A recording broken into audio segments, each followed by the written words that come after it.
¿Cuál es el texto base que usamos nosotros? Propuestas metodológicas de Aldo Azar. Sobre ese texto, por supuesto, quienes somos más expertos, que tenemos ya una trayectoria en el derecho, vamos incorporando otras perspectivas, vamos incorporando otra bibliografía un poco más complicada, pero a los fines de ustedes estudiar para los parciales o para la promoción o para el final, siempre básense en el libro de cátedra, ¿sí? Por otra parte, agradecerles, por supuesto, a Joaquín que esté hoy acá y que haya hecho posible este seminario, contarles que es la primera vez que yo lo dirijo después de muchos años de participar como adscripta, como ayudante alumna, como profe, como un montón de cosas durante muchos años. Pero básicamente agradecerles. Primero a ustedes que están del otro lado, que somos hoy 94 o más en esta aula virtual que nos convoca. Y segundo, a Joaquín. Joaquín es egresado de nuestra casa, ¿sí? Es abogado, es especialista en Derecho Procesal y maestrando en Derecho Civil Patrimonial. Y por supuesto es adscripto de nuestra materia, quiere decir que se está preparando para ser profesor, ¿sí? Así como me preparé yo, como se preparó nuestro titular Aldo Azar, etcétera, él se está preparando ahora para ser profesor, ¿sí? Así que bueno, te cedo completamente la palabra, son las 16:12, tranquilo que yo voy a manejar el tiempo y voy a ir admitiendo a la gente. Para el resto, un parroquial más y te cedo la palabra.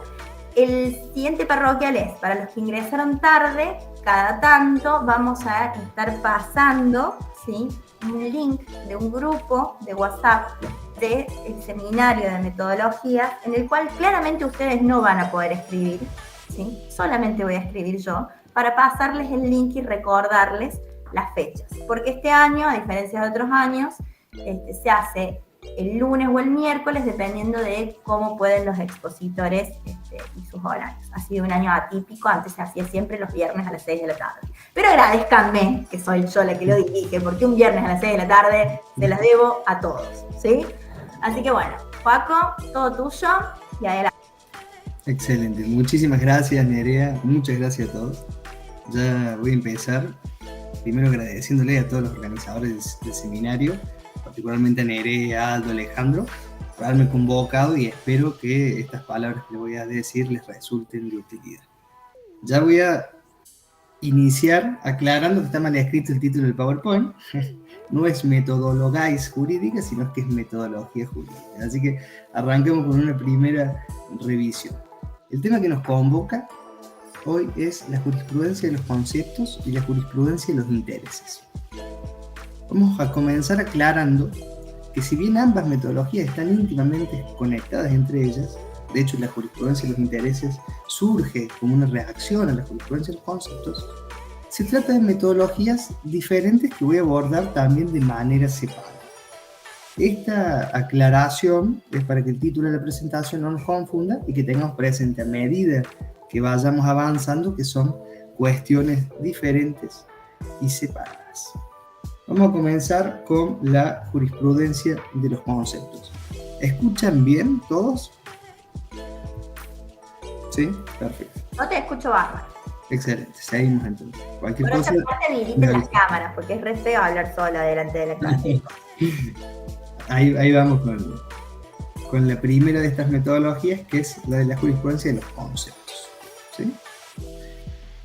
Vamos a aclarar que la palabra jurisprudencia no debe ser entendida como la entendemos hoy, que es la reiteración de los precedentes judiciales, sino que en aquella época, estamos hablando del siglo XIX, era entendida como ciencia del derecho. Lo que vamos a ver hoy es cómo hacer ciencia del derecho a través de estas dos metodologías.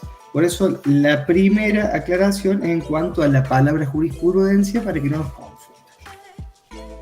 ¿En qué contexto aparece la jurisprudencia de los conceptos? Nace en Alemania dentro del siglo XIX, o sea, 1800, en una época muy marcada por el cientificismo. Cuando hablamos de cientificismo me refiero a la creencia que entiende a la ciencia como el modo auténtico de conocer, es decir, como el modo de adquirir el saber. Ve a la ciencia el camino para comprender y para dominar ya sea fenómenos naturales como los problemas humanos y los problemas sociales del mundo. Es decir, está muy marcada por la cuestión de la ciencia, del método científico y la cuestión del saber, del progreso, ¿sí? Las conclusiones a las que lleguemos a través del método científico nos van a permitir explicar los fenómenos naturales por medio de leyes físicas y nos van a permitir también no solamente conocerlos, comprenderlos, sino dominarlos o controlarlos para mejorar lo que son las condiciones de vida de la gente, lo que marca realmente la importancia y el papel central que viene a ocupar la ciencia en esta época. Es decir, el método científico y el conocimiento y la ciencia nos van a permitir entender cuestiones elementales de los fenómenos naturales. Por ejemplo, nos va a permitir entender qué es el vapor, pero con el objeto de poder controlarlo, de poder dominarlo, es decir, de desarrollar máquinas con inyección a vapor, es decir, que mejoren las condiciones de vida de la gente. Por eso el papel central que la ciencia tiene es lo que llamamos cientificismo, ¿sí? En esta época en la que se desarrolla la jurisprudencia de los conceptos. Ahora, y previo a ingresar, estudiando un poco el contexto histórico que lleva a esta metodología, ¿no? Al surgimiento de esta metodología. ¿Cuál es el método de conocimiento que se desarrollaba en ese entonces en Alemania del siglo XIX? ¿Y cómo se expresaban las conclusiones obtenidas a través de ese método? Sobre esas dos preguntas son las que vamos a estructurar el resto de la clase. Es decir, cómo se desarrollaba el conocimiento, cómo se generaba el conocimiento científico, cómo se expresaba y qué respuestas intentaba dar, ¿sí? Para analizar lo que es el método. Bueno, en lo que refiere al contexto histórico del surgimiento de la jurisprudencia de los conceptos, el método de razonamiento era inductivo, es decir, que hacer ciencia consistía en una actividad que estaba dirigida a conocer vía la experiencia, vía nuestros sentidos, es decir, lo que yo podía ver, lo que yo podía tocar, lo que podía pesar, medir, empíricamente, era conocer vía experiencia el mayor número de hechos de la realidad, el mayor número de casos específicos. ¿Para qué? Para que a través de esta tarea de observación empírica, ¿sí?, pudiera llegar a una certeza de lo que una certeza sobre la verdad de nuestros conocimientos. ¿Me entienden? Se trata de un proceso de razonamiento que parte de la observación y la experimentación de casos, o de la reiteración de casos específicos, que nos va a permitir extraer en función de esta tarea de observación una conclusión general. De lo específico yo obtengo conclusiones generales con una certeza racional de lo que conozco, sobre lo que experimento, ¿sí? Esta conclusión general, ¿cómo se traduce? Se traduce a través de la formulación de una ley o ley general de causalidad, que se llama, que me va a explicar cómo funciona el fenómeno observado. Va a ser una ley general que determine que en caso de pasar esto ocurre aquello. Es decir, si someto el agua a la exposición de calor, a 100 grados hierve. Esta es la ley general de causalidad que va a surgir luego de aplicar el razonamiento inductivo a partir de la observación de casos específicos. Obtengo la conclusión general. Ahora bien, si yo utilizo un modo de razonamiento inductivo que a partir de casos específicos me lleva a una conclusión general de certeza, una conclusión racional respecto a lo que conozco, implica que yo adopte una postura de concebir a la naturaleza de una manera mecánica, es decir, mecanicista. Yo veo que la naturaleza que observo a través de este método inductivo funciona como un mecanismo que va perfecto, que es preciso, sincronizado, que va a trabajar de manera ordenada, como un mecanismo.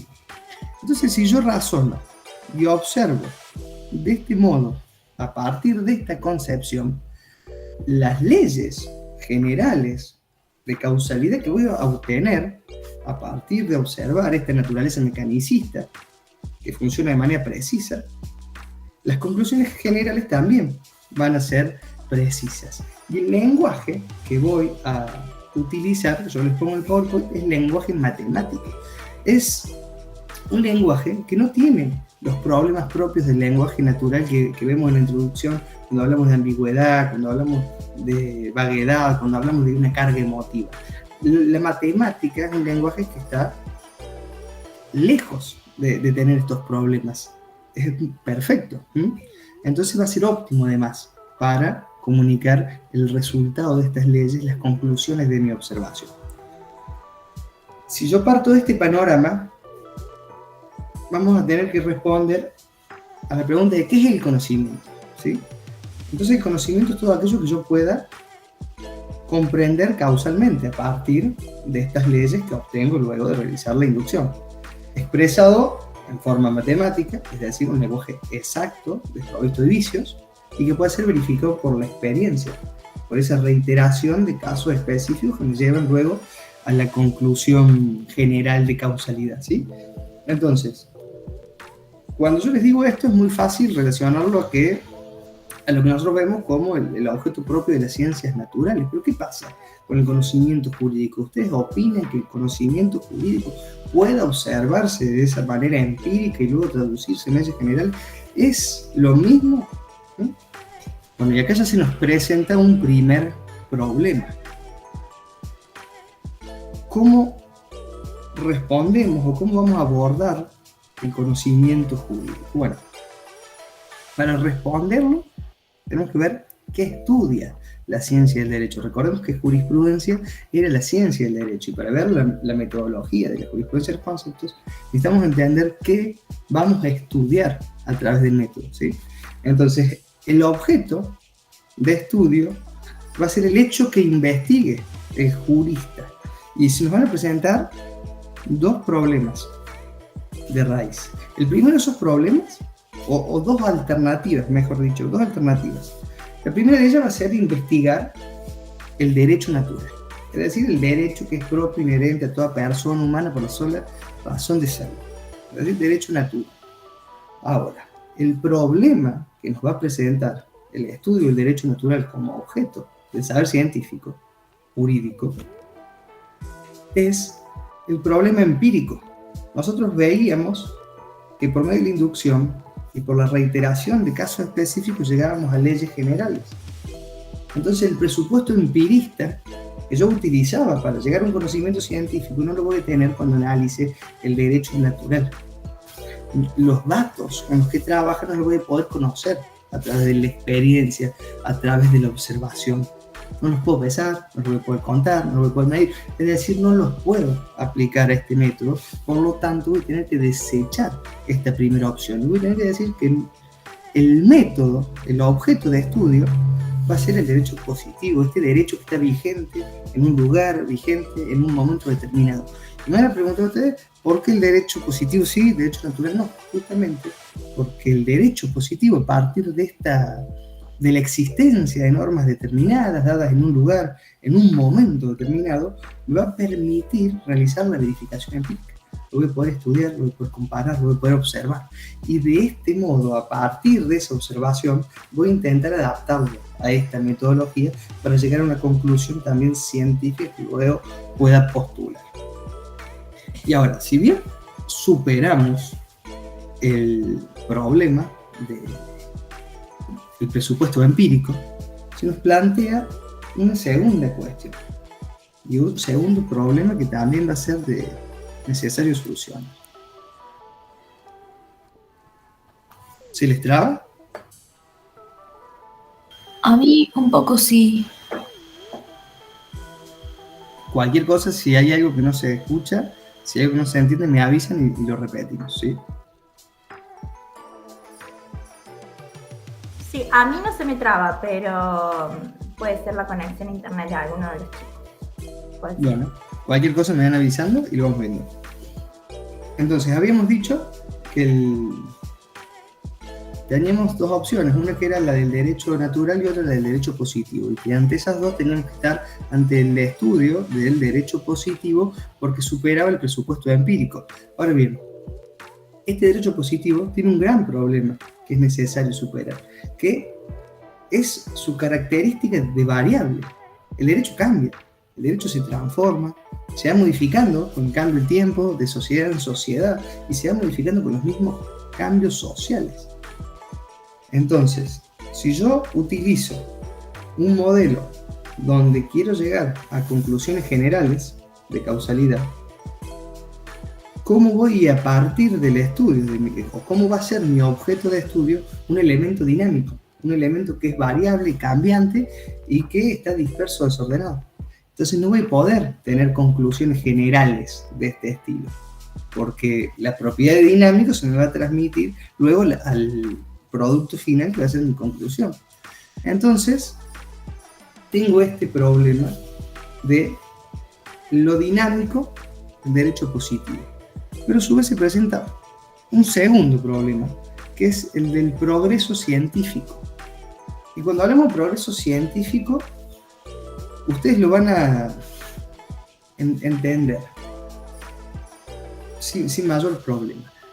Respecto a dudas concretas o de casos específicos, como venimos hablando, los juristas no llegan a soluciones unánimes. Nosotros llamamos soluciones unánimes en el Power. Y esto ya ustedes lo sabían porque seguramente todos habrán visto el meme del cliente que llega al despacho del abogado y le hace una consulta por un caso específico y el abogado él responde, depende. ¿Sí? Vos le das la consulta y vos dices, depende. Ese depende nos sirve a nosotros para graficar la dificultad de obtener soluciones unánimes para determinados casos específicos. Porque todo es fuente continua de debate, discusión. No hay una acumulación progresiva en cantidad y calidad de los nuevos conocimientos, sino que es muy difícil que expertos sobre una materia se pongan de acuerdo sobre el mismo tema, en el mismo sentido. Entonces, ese progreso científico va a verse frenado cuando el objeto de estudio es el derecho positivo. Entonces, ¿cómo lo vamos a superar? La jurisprudencia de los conceptos busca superar estos dos problemas y nos va a intentar dar una respuesta. Esa respuesta la busca, por supuesto, a través de la noción de concepto jurídico. ¿Sí? De concepto jurídico.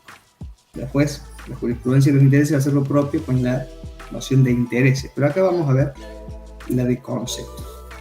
¿A qué hago referencia cuando hablamos de un concepto jurídico? Podemos hablar de un contrato, o sea, de la noción de contrato, de la noción de obligación, de herencia, de patrimonio, ¿sí? A eso refiero cuando vemos los conceptos, pero ya lo van a entender mejor con el desarrollo.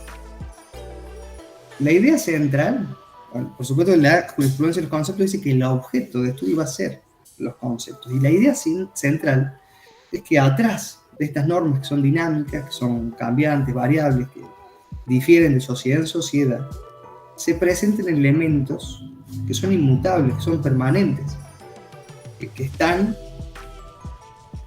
independientemente de la norma y que son los denominados conceptos jurídicos. Detrás de estas normas que me regulan el derecho, que me regulan el contrato, que me regulan la obligación, hay un elemento invariable, que es el concepto, ¿sí? Entonces yo preguntaba cuando comenzaba la exposición, ¿qué investigan los juristas? Bueno, los juristas investigan los conceptos. El descubrimiento de estos conceptos, de estas leyes generales, invariables e inmutables, que van a tener un valor independiente de cualquier regulación positiva. ¿Y cómo voy a llegar yo a esta noción de concepto?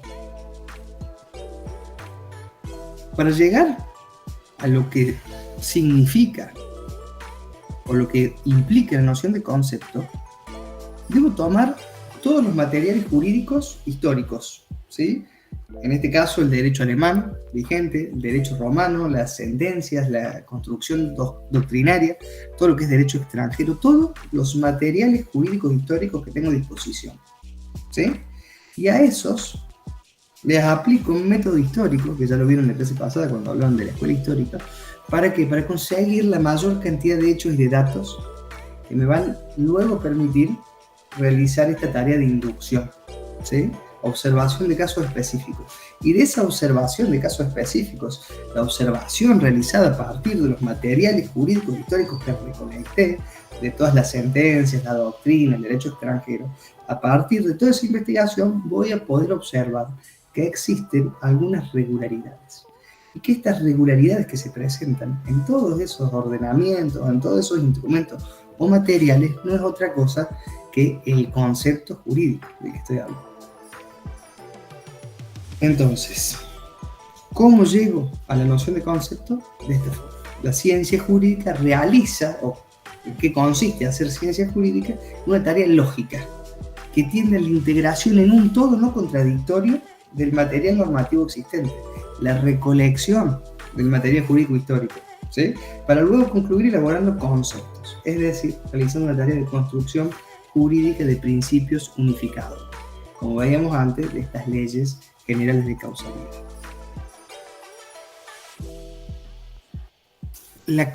El concepto, en definitiva, no va a ser otra cosa que este principio unificador, ¿sí? Esta ley general. Entonces, la idea de los conceptos no dependen de cómo un ordenamiento en concreto va a regular la propiedad o va a regular los contratos, sino que los objetos de estudio y sobre lo que yo voy a trabajar es un elemento inmutable, es invariable, es permanente, que es el concepto entendido como un elemento de regularidad.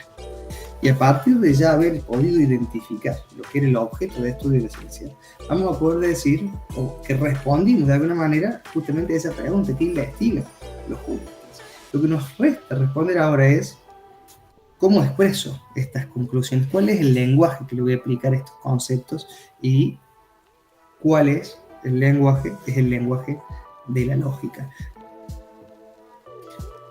De esta expresión o formulación de los conceptos a partir de una idea lógica, surge otra noción que yo se las marco ahí, que es la genealogía de los conceptos. Y que vamos a identificar cuando hablamos de genealogía de los conceptos. Te voy a interrumpir Sí. un segundito, como para bajar un poco a la realidad, porque veo que muchos de los chicos que están acá han tenido clases conmigo, ya sea en el grupo del titular o en mis propios grupos, sí, o lo que sea. Entonces vamos a bajar un poquito a la realidad, lo que es el concepto, ¿sí? Nosotros, acá Joaquín en realidad, nos contaba que, no sé cómo te gusta que te digan, Marco. Joaquín. Bueno. Sí.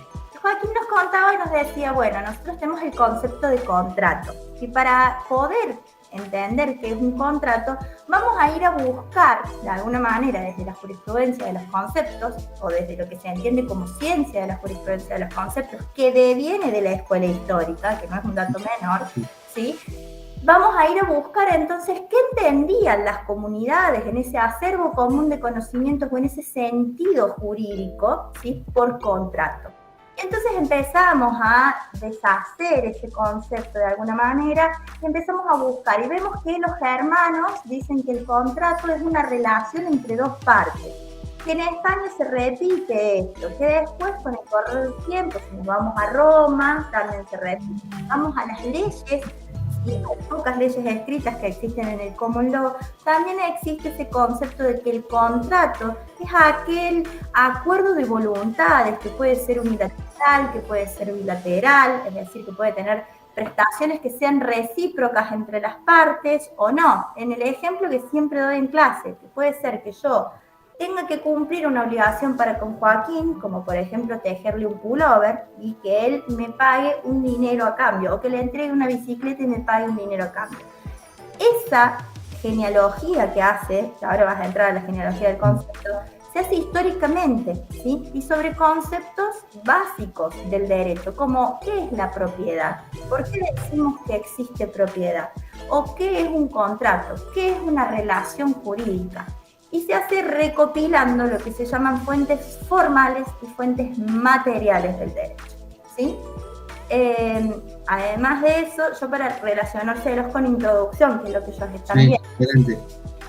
Entonces, cuando uno busca todas estas cosas, va a empezar a entender cómo va cambiando el concepto. Otro concepto que podríamos utilizar de ejemplo, que es muy útil, es el de matrimonio, ¿sí?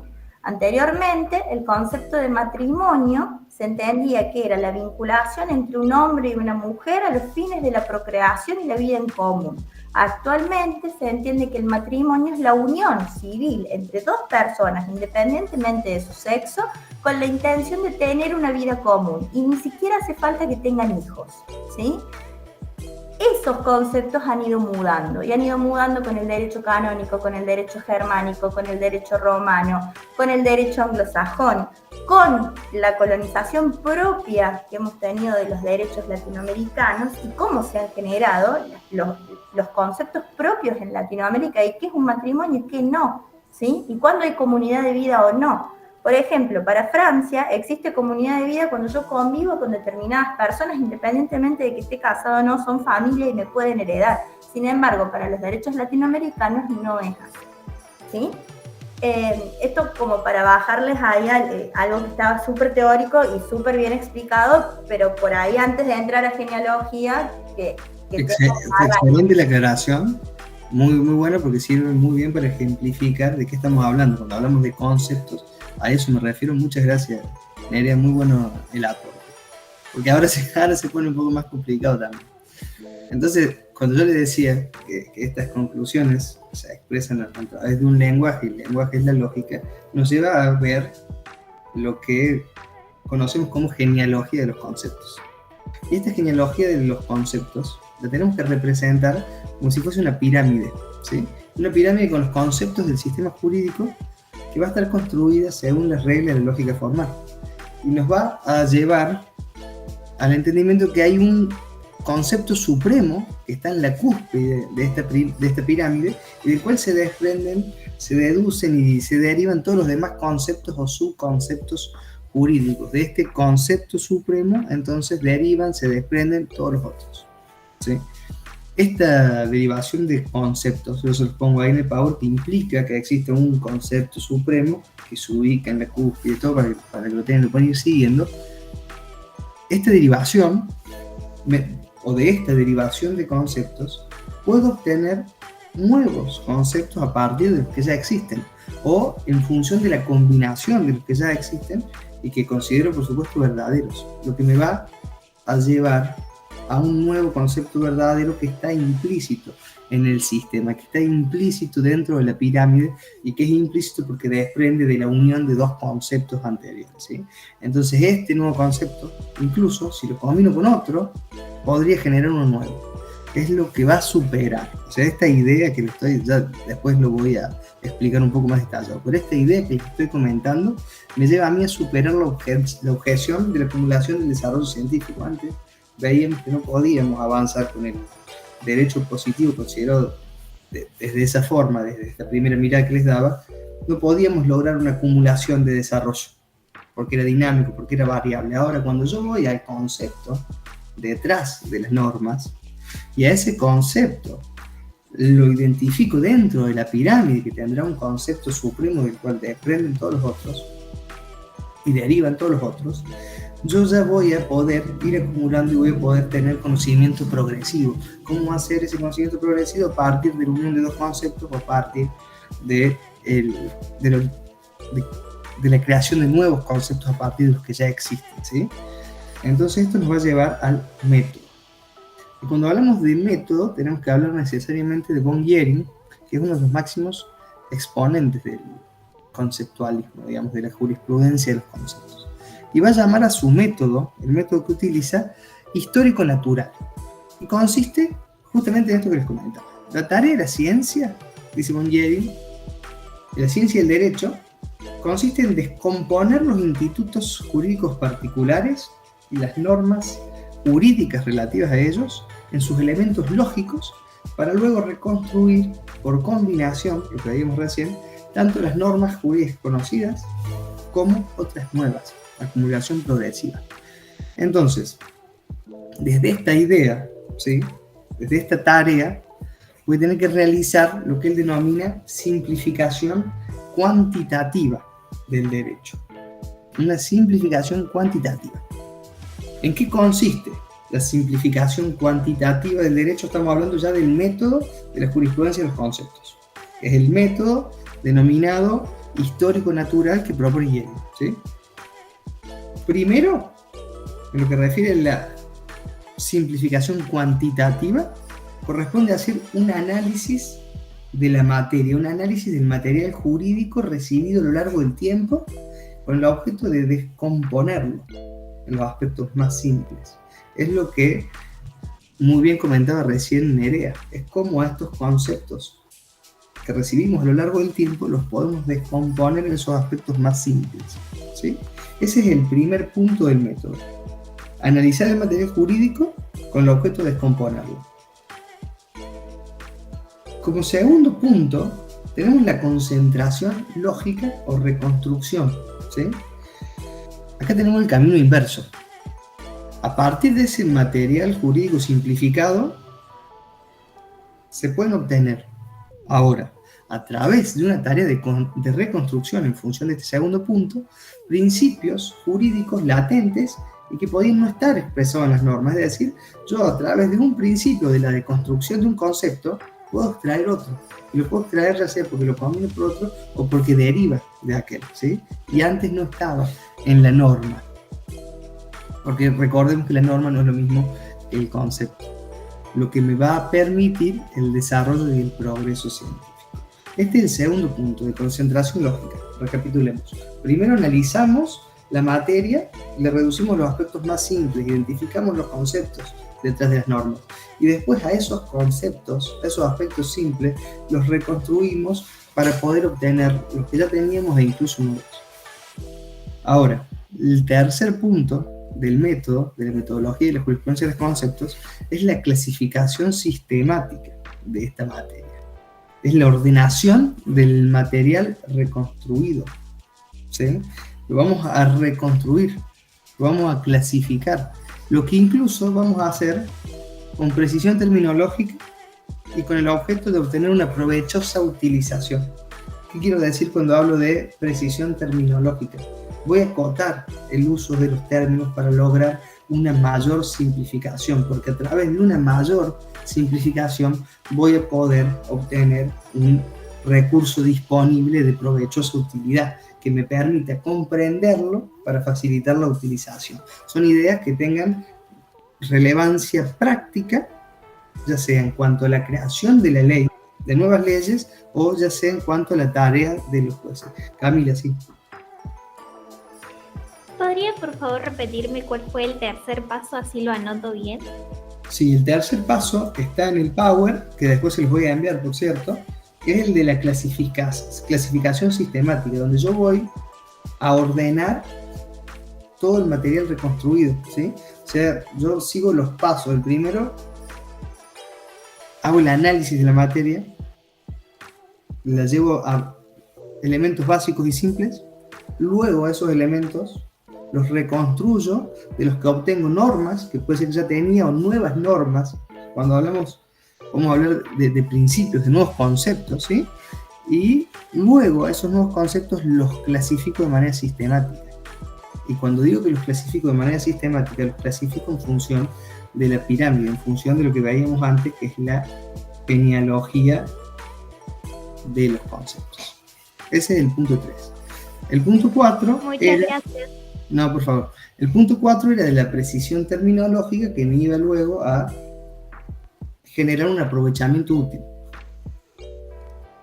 Si yo sigo este método, dice Yeri, voy a obtener conceptos que son científicamente sanos, conceptualmente puros y correctamente lógicos. Es decir, que yo, de aplicar el método propuesto, puedo llegar al conocimiento científico, a la ciencia del derecho, y puedo superar las dos primeras objeciones que veíamos, que era el aspecto o el carácter dinámico del derecho positivo y la imposibilidad de tener progreso científico. Eso en cuanto a la jurisprudencia de los intereses, y voy a probar un poco para que después vamos a hacer algunas actividades que les traje preparadas. Vamos a ir ahora a lo que refiere a la jurisprudencia de los intereses. La jurisprudencia de los intereses surge como una crítica a la jurisprudencia de los conceptos como ciencia, porque dice que falta una parte del aporte esencial a la ampliación del conocimiento, en tanto el derecho positivo, va a decir la jurisprudencia de los intereses, es casual y es defectuoso. Entonces van a aparecer nuevas ideas que son opuestas a las anteriores, que buscan que la ciencia tenga un método, un objeto de estudio, okay, más práctico y real, ¿sí? Más práctico y real, esa es la palabra. Y si vemos quién es uno de los grandes exponentes de la jurisprudencia de los intereses, nos va a llamar mucho la atención, que lo encontramos también a von Guerin, pero ahora con un pensamiento distinto. Y Guerin lo que va a postular, vendría a ser una etapa posterior del pensamiento de Guerin, es preocuparse por la realidad, por lo que ocurre. Lo que nos va a decir es que la realidad, en definitiva, le confiere carácter de verdadero al derecho, y que a partir de la observación de esa realidad vamos a extraer intereses. Ya no extraemos conceptos, sino que ahora lo que extraemos de la observación de la realidad son intereses. Intereses que vamos a entender como causas del actuar humano, como la razón de ser del actuar humano, que se colocan ahora en el centro de la escena y que conforman el nuevo objeto de estudio de la ciencia jurídica. Ya se desplaza del eje a los conceptos y toman su lugar los intereses, es decir, sí. Ariel. Sí, disculpa, ¿podrías explicarlo de nuevo lo de los intereses? Porque sí, medio que me perdí. Bueno, partamos de esta idea central. En la sociedad, todo individuo actúa, va a postular von Guerin, actúa para satisfacer sus intereses personales, ya sea para buscar el placer, ya sea para evitar el dolor, cualquier tipo de interés, no solamente un interés material, sino tenemos que también intereses personales, morales. La razón de la actuación del hombre en la sociedad responde a esos intereses. Entonces von Guerin lo que hace es poner el foco en esta idea de interés y empieza a pensar el derecho en relación a los intereses, no en relación a los conceptos que analizaba antes. Entonces, cuando empieza, no sé si lo comprendes ahí, por ahí, a partir de esa explicación un poco mejor. Sí, ahí sí. Bueno, cualquier cosa me avisas, ¿sí? Von Guerin, entonces, luego de cambiar el centro de análisis, empieza a ver cuál es la relación del derecho con estos intereses. Y el derecho dice que debe cumplir la función de atender o de garantizar, incluso coactivamente, intereses individuales. Intereses individuales que tienen que armonizarse con los intereses de los demás. Entonces, los intereses individuales tienen que ser armónicos con este interés colectivo. Pero von Guerin se pregunta, ¿el derecho no es también interés? ¿Sí? ¿El derecho no es un producto de lucha previa entre intereses que se impone? Es también un interés a fin de cuentas, el derecho. Pero ahí lo distingue. O sea, él lo analiza si es el derecho, si bien es un interés, tiene una finalidad diferente. ¿Por qué? El derecho está llamado a conjugar los intereses de todos los individuos, pero con un fin colectivo y un fin colectivo determinado. Y es solo en función de ese fin que la ley va a transformar los intereses de esos individuos en utilidades para toda la comunidad. Ya lo voy a explicar mejor, sé que esto puede tener una complejidad un poco más. ¿Cuál va a ser la finalidad del derecho en miras o en el entendimiento de que los hombres se manejan en sociedad motivados por sus intereses particulares de cualquier índice? El derecho, el rol que va a estar llamado a cumplir el derecho, va a ser el de asegurar las condiciones de vida de la sociedad. Ahora lo que propone Guerin, en definitiva, es que la jurisprudencia de los intereses termine siendo un método para interpretar y para aplicar el derecho, no una teoría del derecho propiamente dicha.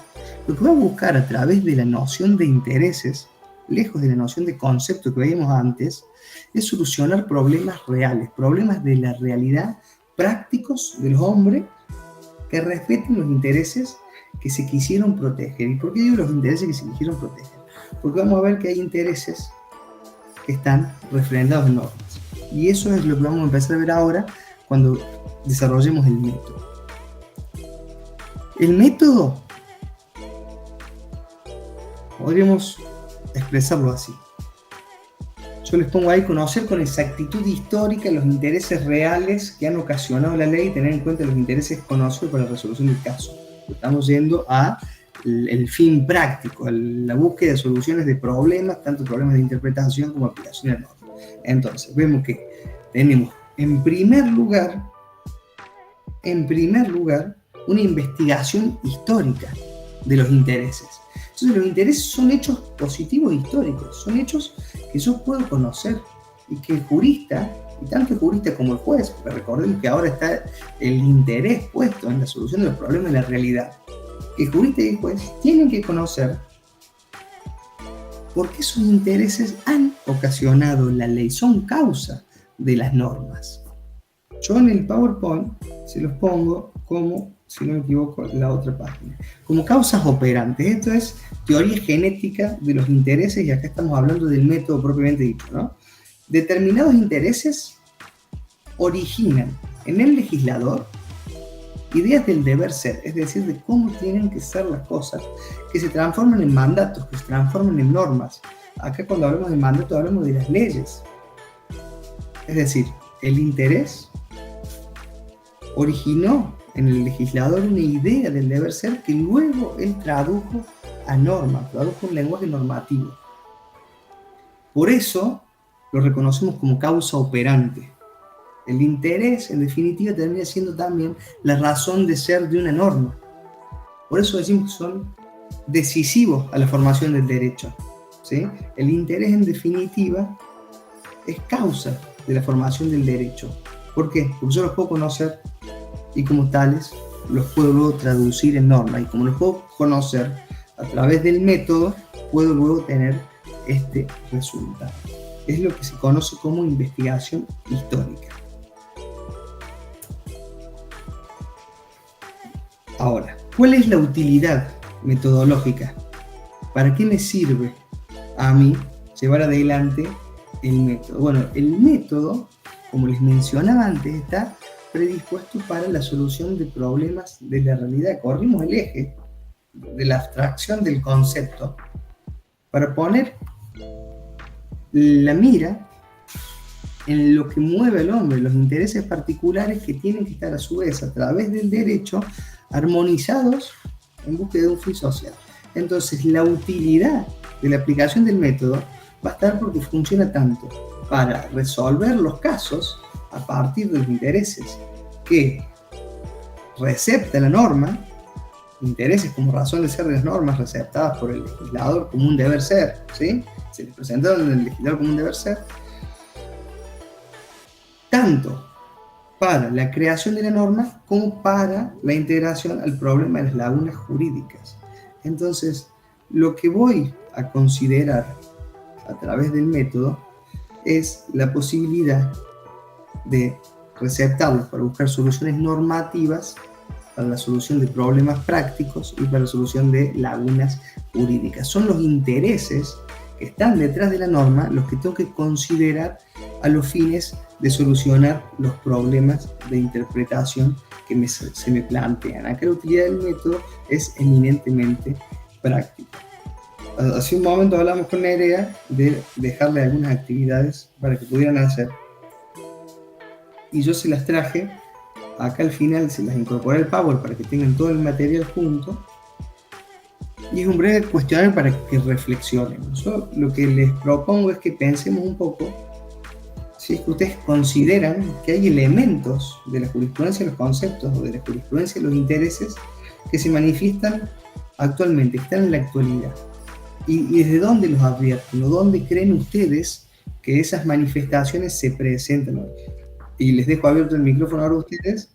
Nerea, ¿sí? Si les parece bien, lo que vamos a hacer además de repetir la Florencia Pacheco, ¿para qué sirven los 3 puntos del método? Nos vamos a dividir en grupos, ¿sí? Yo acá puedo hacer eso, ustedes van a ser invitados y redireccionados en grupo. Nos tomamos 10 minutitos desde las 16:54 a las 16, bueno, a las 17:05, 04 más o menos, y de ahí volvemos y ponemos en común y le hacemos todas las preguntas a Joaquín, una lectura de Juan, perdón, a Joaquín, ¿sí? ¿Les parece bien? ¿Sí? Bueno, como no me responden voy a creer que está bien. Florencia, ahí aprovecho y te respondo. La utilidad del método viene dada porque nos permite a nosotros solucionar problemas prácticos y nos permite ya sea la solución de los casos en miras a los intereses que están receptados en la norma y la integración de lagunas. O sea, soluciona el problema de las lagunas jurídicas yendo a los intereses que subyacen a las normas.